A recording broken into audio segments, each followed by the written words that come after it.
वंदे मातरम। आज मैंने एक न्यूज़ पढ़ी वायु प्रदूषण को लेकर, और जिस पर राज्यसभा में स्वास्थ्य मंत्री ने टिप्पणी की है। एक बार आप भी इस खबर को जरूर पढ़ें। भारत में वायु प्रदूषण सरकार के लिए भी एक मजाक है, इससे ज़्यादा कुछ नहीं। इन्होंने कहा है कि वायु प्रदूषण के कारण इतनी मौतें हुई है, यह डाटा पूर्णतः रूप से सही नहीं है। वह मानते हैं कि वायु प्रदूषण से कुछ बीमारियां होती हैं, लेकिन बहुत सारी बीमारियां ऐसी है जो जन्मगत होती है, वंशानुगत होती है, खान पान से होती है, या अन्य कोई वजह।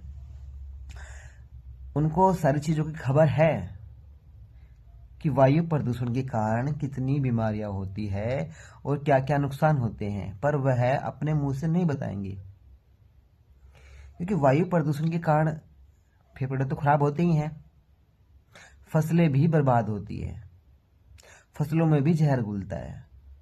और आजकल जो फसलों में डाई गिरती है, यूरिया गिरता है, जहरीली दवाइयां गिरती है, उसके कारण भी वायु प्रदूषण फैलता है और उसके कारण भूजल भी दूषित होता है, और इन सब के कारण नई नई बीमारियां उत्पन्न होती है। और आजकल जो हम खाना खाते हैं वह सब भी जहरीला ही होता है। सब्जियां लीजिए, वो सब दवाई से बनती हैं। आप खेती कीजिए, वह सब दवाई पर आधारित है। आप दूध लीजिए, वह भी केमिकल का बना है, जहरीले सुओं से निकल कर आता है। पशुओं को दुख देकर, तकलीफ देकर वह भी तब निकाला जाता है जब इंसान जहरीला पानी पिएगा, जहरीला खाना खाएगा, जहरीला हवा लेगा, तो इंसान के फेफड़े ही खराब होंगे, दिल में दिक्कतें होगी, हार्ट अटैक आएंगे, संक्रमण होंगे, नई नई बीमारियां उत्पन्न होगी।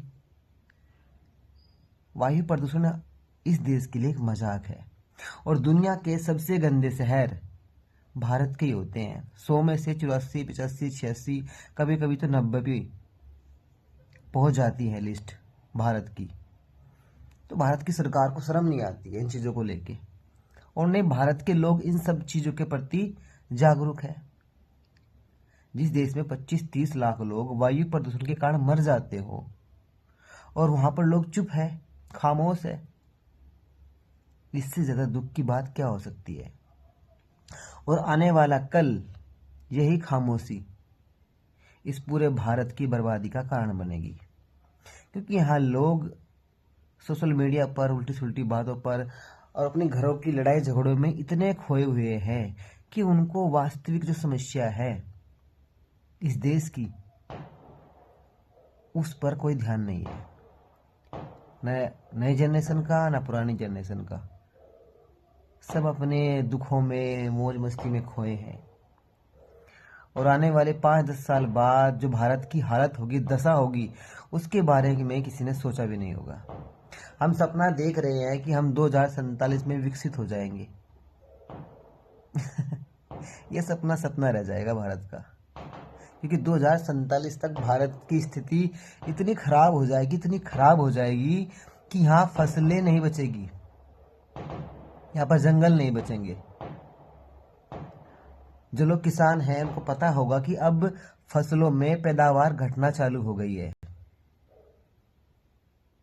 कितनी बीमारियां आ रही हैं, कितने रोग आ रहे हैं। जितना केमिकल का इस्तेमाल होगा, जितना वायु प्रदूषण बढ़ेगा, इन सब के कारण बर्बादी आएगी, बाढ़ आएगी, तूफान आएंगे, भूकंप आएंगे, और ऐसी ऐसी आपदाएं आएगी कि लोगों ने कभी सोचा भी नहीं होगा। सब बैठे हैं खामोश, मौन बनकर, पर बर्बादी जब आएगी ना, सब कुछ तबाह करके जाएगी। अब भी वक्त है इन चीज़ों को गंभीरता से लेने के लिए।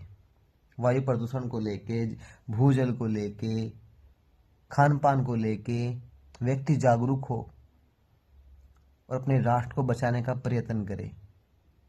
जाति से, धर्म से ऊपर उठकर अपने राष्ट्र को बेहतर बनाने का प्रयास करे। अन्यथा वह दिन दूर नहीं जब इंसान बड़ा पछताएगा अपने इस अंधेपन की वजह से, बहरेपन की वजह से, गूंगेपन की वजह से। वंदे मातरम।